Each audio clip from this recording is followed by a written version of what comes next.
Hello friends, welcome to Sandhya's kitchen. Restaurant ಸ್ಟೈಲಲ್ಲಿ soya chunks curry taste ಅದ್ಭುತವಾಗಿರುತ್ತೆ.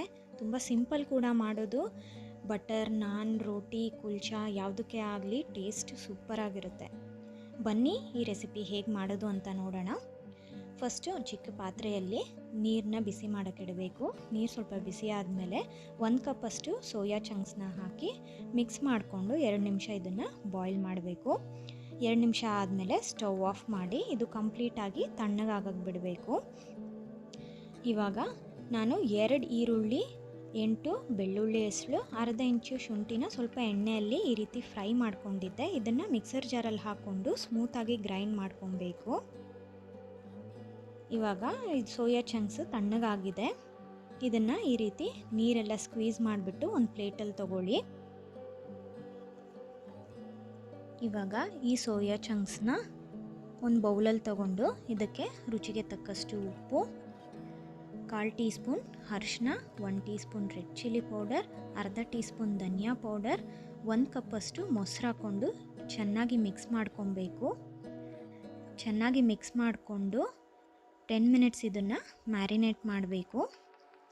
ಅಷ್ಟರಲ್ಲಿ ಒಂದು ಬಾಣಲಿಯಲ್ಲಿ 2 table spoon ಎಣ್ಣೆ ಬಿಸಿ ಮಾಡಿಕೊಂಡು ಇದಕ್ಕೆ 1 ಪಲಾವ್ ಎಲೆ, 1 ಇಂಚು ಚಕ್ಕೆ, 2 ಲವಂಗ, 1 ಜಾವಿತ್ರಿ ಇದನ್ನು ಹಾಕ್ಕೊಂಡು ಲೈಟಾಗಿ ಫ್ರೈ ಮಾಡ್ಕೊಬೇಕು. ಫ್ರೈ ಆದಮೇಲೆ ನಾವು ಗ್ರೈಂಡ್ ಮಾಡ್ಕೊಂಡು ಇಟ್ಕೊಂಡಿರೋಂಥ ಆನಿಯನ್, ಜಿಂಜರ್, ಗಾರ್ಲಿಕ್ ಪೇಸ್ಟ್ನ ಹಾಕಿ ಚೆನ್ನಾಗಿ ಫ್ರೈ ಆಗಬೇಕಿದು. ನೋಡಿ, ಆಯಿಲ್ ಮೇಲೆ ಬರೋ ತನಕ ಇದು ಚೆನ್ನಾಗಿ ಫ್ರೈ ಮಾಡಿಕೊಂಡು ಇವಾಗ ನಾವು ಮ್ಯಾರಿನೇಟ್ ಮಾಡಿಟ್ಕೊಂಡಿರೋಂಥ ಸೋಯಾ ಚಂಕ್ಸ್ನ ಹಾಕಿ ಕಂಟಿನ್ಯೂಸ್ ಆಗಿ ಮಿಕ್ಸ್ ಮಾಡ್ಕೊತಾ ಇದು ಫ್ರೈ ಮಾಡಬೇಕು. ಮೊಸರು ಹಾಕಿರೋದ್ರಿಂದ ಒಡೆದೋಗೋ ಚಾನ್ಸಸ್ ಇರುತ್ತೆ.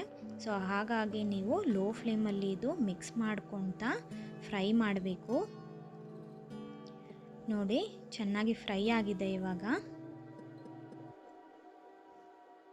ಇವಾಗ ಮುಚ್ಚಳ ಮುಚ್ಚಿ ಮೀಡಿಯಮ್ ಫ್ಲೇಮಲ್ಲಿ 5 ನಿಮಿಷ ಇದನ್ನು ಬೇಯಿಸಬೇಕು. 5 ನಿಮಿಷ ಆದಮೇಲೆ ನೋಡಿ ಎಷ್ಟು ಚೆನ್ನಾಗಿ ಎಣ್ಣೆ ಎಲ್ಲ ಮೇಲೆ ತೇಲಿ ಫ್ರೈ ಆಗಿದೆ. ಇದು ಒಂದು ಸತಿ ಚೆನ್ನಾಗಿ ಮಿಕ್ಸ್ ಮಾಡಿಕೊಂಡು ಇವಾಗ ಇದಕ್ಕೆ 1/4 ಟೀ ಸ್ಪೂನಷ್ಟು jeera powder, 1/2 tea spoon garam masala powder, 1 tea ಸ್ಪೂನಷ್ಟು ಕಸೂರಿ ಮೇಥಿ ಹಾಕ್ಕೊಂಡು ಚೆನ್ನಾಗಿ ಮಿಕ್ಸ್ ಮಾಡ್ಕೊಳ್ಳಿ. ಚೆನ್ನಾಗಿ ಮಿಕ್ಸ್ ಮಾಡಿಕೊಂಡು ಅರ್ಧ ಗ್ಲಾಸಷ್ಟು ನೀರು ಹಾಕಿ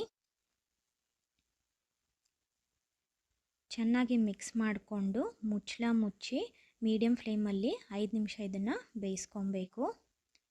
5 ನಿಮಿಷ ಆದಮೇಲೆ ನೋಡಿ ಸೋಯಾ ಎಲ್ಲ ಬೆಂದು ಆಯಿಲೆಲ್ಲ ಎಷ್ಟು ಚೆನ್ನಾಗಿ ಮೇಲೆ ತೇಲ್ತಾ ಇದೆ.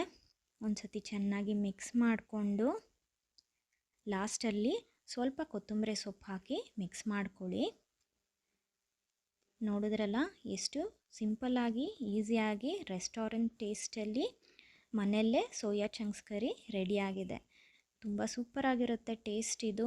ಒಂದು ಸತಿ ಟ್ರೈ ಮಾಡಿ, ನೀವು ಪದೇ ಪದೇ ಈ ರೆಸಿಪಿನ ಮಾಡ್ತಾನೆ ಇರ್ತೀರಾ. ನಿಮಗೆ ಈ ರೆಸಿಪಿ ಇಷ್ಟ ಆದರೆ ಕಮೆಂಟ್ ಸೆಕ್ಷನಲ್ಲಿ ತಿಳಿಸಿ. ಹಾಗೆ ಈ ವಿಡಿಯೋನ ನಿಮ್ಮ ಫ್ರೆಂಡ್ಸ್ ಆ್ಯಂಡ್ ಫ್ಯಾಮಿಲಿ ಜೊತೆ ಶೇರ್ ಮಾಡಿ.